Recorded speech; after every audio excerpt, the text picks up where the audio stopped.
mabede Mr. Wonderful saka mese makucheuka Funza sawira wangu oti sita rako ndorifumira mangwanani seti Ndorijisasadza masikati kana maderu uri mune yangu hati. I'm so sick of heartbreaks but now I don't care. Oh. Wauya ukabatiza mwenje kalife kakushaina tavabrugwa nebhandi. Tsitsi moyo wangu zaubaya ramba uchindipa rudo moyo wangu zaubaya ndanga nsisina hope ndobva wandinspire zvemoyo ndaluza hope ndobva wandinspire.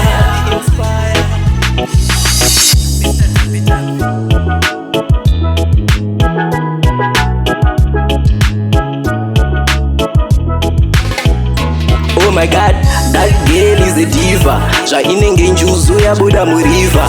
Ngatiraramesa Adamu na Eva mugadhenisa wingi na njema forever. Uri wangu zvamucho handitorerwe ndikazatosfonera handingafonerwe kuitira mangwana usazonyeperwe ndapinda mustudio song chimboiterera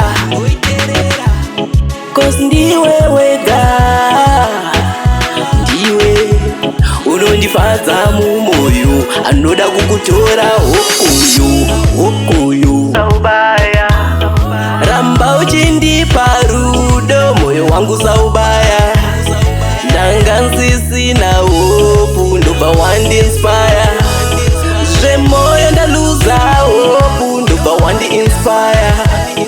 Your love is sweet so don't stop. You got me dancing all over and it's so amazing. Dai zvaibvira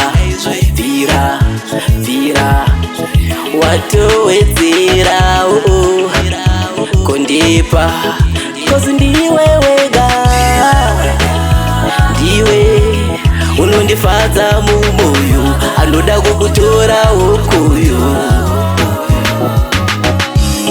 moyo wangu saubaya so manje tsitsi moyo wangu saubaya ndapota saubaya.